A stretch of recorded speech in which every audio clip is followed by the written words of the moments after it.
daughter of two artists, two craftspeople. My father was a glassblower and my mother was a potter. And so I just grew up in their studios. And I tried really hard to not do art.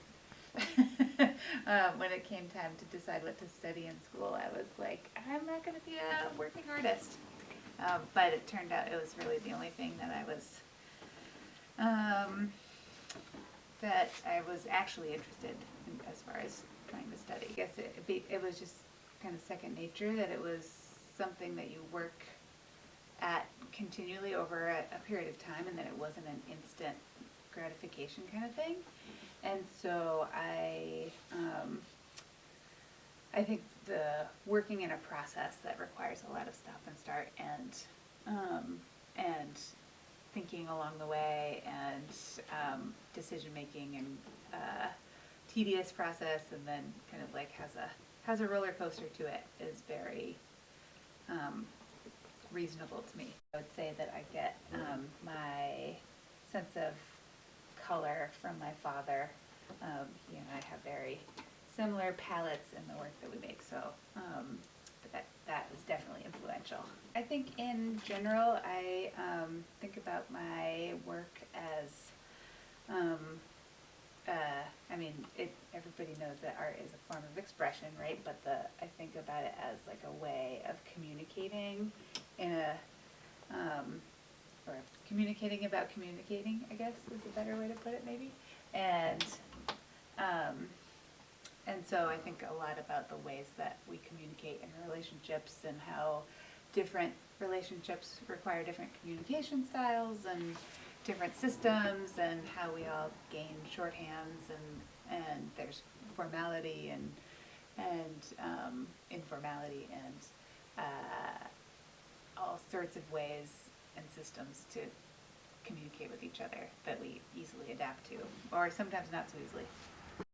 So letterpress printmaking, I love it, and I think for me, I came to it as an artist, but also a graphic designer, and kind of wanting something that was not digitally based, wanting to work in those same things that I was doing as a graphic designer and a sign maker, but not wanting to use a computer. So when I read an article about letterpress printing, and pursued it from there. But so for me, working with the antique and antiquated processes, really, and the history in all of the tools and the type and the wood type and the metal type, and the process, the slowing down of creating both design and artistically,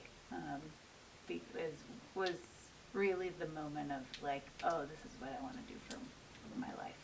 And sometimes I want to play with the process, sometimes it's a material, sometimes it's I have this amount of space, sometimes it's I have this amount of time. So it really depends. And then I think even if I try not to work in like content-wise around the idea, if I try to stray away from the ideas of communications or systems around communications, then it always comes back to that. What I would like to explore, I've been playing around with textiles for a while, and